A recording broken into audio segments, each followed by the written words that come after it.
Okay. So, ఇప్పుడు 'యాత్ర 2' అనేది సెన్సార్ గూడా పూర్తి చేసుకొని ఈరోజు మార్నింగ్ ఏమో రిలీజ్ ట్రైలర్ లాంచ్ చేసింది.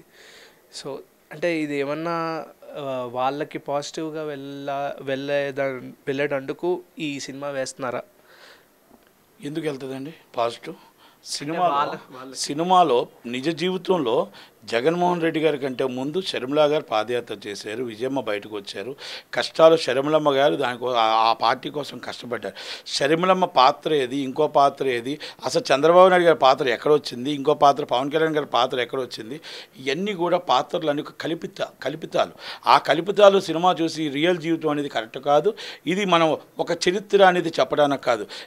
మీరు గొప్పగా చెప్పుకొని ఎదుటి వారిని తిట్టడానికి ఒక సర్టిఫికేట్ తీసుకొని మీరు ముసుముసు నవ్వులు నవ్వుతూ ఒక టీవీలో ఆనందం పట్టానికి తప్ప ఇది ప్రజలకు పనికొచ్చే సినిమా అయితే నేను అనుకోను. సో, షర్మిల గారు నార్మల్‌గా కామెంట్స్ లేకపోతే మొన్న వచ్చిన ఆవిడ రాజకీయాల్లోకి వెళ్ళిన తర్వాత మాట్లాడే మాటలు, జగన్ గారిని ఉద్దేశించుతూ మాట్లాడే మాటలకి అందరూ చాలామంది ట్రోల్ చేశారు ఆవిడని. నువ్వెలా అంటే చాలా బ్యాడ్‌గా ట్రోల్ చేశారు. సో, దాని మీద మీ ఒపీనియన్?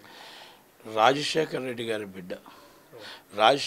గారి బిడ్డ ఎప్పుడు అసభ్యకరంగా మాట్లాడదు, అసభ్యకరంగా ఎదుటివాడిని తిట్టదు. అది రాజశేఖర రెడ్డి గారి రక్తంలోనే ఉంది. రాజశేఖర రెడ్డి గారు నేర్పించిన అది నేర్పేరుతనం. ఆయన 10 మందికి సేవ చేయడమే బిడ్డలకు తెలుసు తప్ప 10 మందిని దోచుకోవడం తెలియదు అనేది మనందరికీ తెలుసు.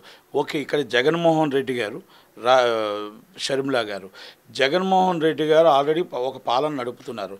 ఆయన ఒక పార్టీకి అధ్యక్షుడు, ఆమె ఒక పార్టీకి నేషనల్ పార్టీకి అధ్యక్షురాలు. ఆమె ఏమడుగుతుంది? జగన్మోహన్ రెడ్డి గారిని తిట్టలేదు, లేకపోతే ఇంకొకరిని తిట్టలేదు, లేకపోతే ఇంకొకరిని అనలేదు. జగన్మోహన్ రెడ్డి గారిని తిడితే వాళ్ళ అమ్మగారిని తిట్టినట్టే కదా, వాళ్ళ నాన్నగారిని అవమానించినట్టే కదా. ఆమె ఎప్పుడు ఒక మాట అనలేదు, అలాగే జగన్మోహన్ రెడ్డి గారు కూడా ఒక మాట అనలేదు. ఇద్దరు రాజన్న బిడ్డలను ఆలోచించుకోకుండా అక్కడ అసభ్యకరంగా ఆమెను ట్రోల్ చేయడం అనేది చాలా చాలా బాధాకర విషయం. మీరు ఆలోచించినప్పుడు జగన్మోహన్ రెడ్డి గారి చెల్లులను గుర్తుపెట్టుకోండి. ఏనాటికైనా ఏ రోజుకైనా కుటుంబమే అవుతుంది. పార్టీలు వేరవ్వచ్చు, ఇష్యూస్ బేస్డ్ అవ్వచ్చు, ఇష్యూస్లో డిఫరెంట్ ఒపీనియన్స్ ఉండొచ్చు తప్ప ఆ పార్టీకి ఆ చెల్లిగానే ఆ అన్నయ్య విడిపోరు, అలాగే తల్లి విడిపోదు. అలాగే మన ట్రోలింగ్ చేసే వాళ్ళకి పేడ్ ఆర్టిస్టులు కానీ ఇంకొకరు కానీ మీకు సూటుగా అది జగన్మోహన్ రెడ్డి గారు డైరెక్ట్గా చెప్పాలి.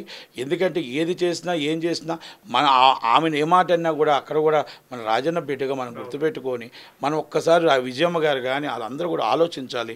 కనుక ఆ అమ్మాయిని ఒక ఆడబిడ్డను చూడకుండా కూడా అసభ్యకరంగా ట్రోల్ చేస్తున్న వాళ్ళందరికీ కూడా దయచేసి జగన్మోహన్ రెడ్డి గారు, భారతిరెడ్డి గారు, మన కుటుంబం ఇష్యూస్ బేస్డ్ మాట్లాడుతుంది, ఎవరి మీద అసభ్యకరంగా మాట్లాడలేదు, పార్టీ విధానాలు మాట్లాడుతుంది. కాబట్టి మనం పార్టీ విధానాలు మనం అండగడదాం, కానీ ఇలా మనం పర్సనల్గా తీసుకొని మాట్లాడడం కరెక్ట్ కాదేమో అనేది నా ఉద్దేశం. మీరు అందరికీ చెప్తారేమో అని అనుకుంటున్నా, అలాగే మీరు చెప్పగలుగుతారేమో అనుకుంటున్నా. చెప్పకపోతే మీ చెల్లెలనే మీరు వాల్యూ ఇవ్వలేనప్పుడు రేపు ఉదయం మహిళలకి ఎక్కడ సెక్యూరిటీ ఉంటుంది? మీ చెల్లెలకే రక్షణ లేనప్పుడు ఇంకొకరికి రక్షణ ఎక్కడ ఉంటుంది? అలాగే ఇంకొక చెల్లెలు సునీతమ్మ గారు ఉన్నారు. సునీతమ్మ గారు నాకు ప్రాణహాని ఉంది, నన్ను చంపేస్తారేమో అని భయం వేస్తుందని పోలీసులు ఆశ్రయించే పరిస్థితికి వచ్చింది. వైఎస్ వివేకానంద రెడ్డి గారు చనిపోతే ఆయన చనిపోయింది ఈరోజు ఎవరని చెప్పలేని పరిస్థితిలో మీ గవర్నమెంట్ ఉంది.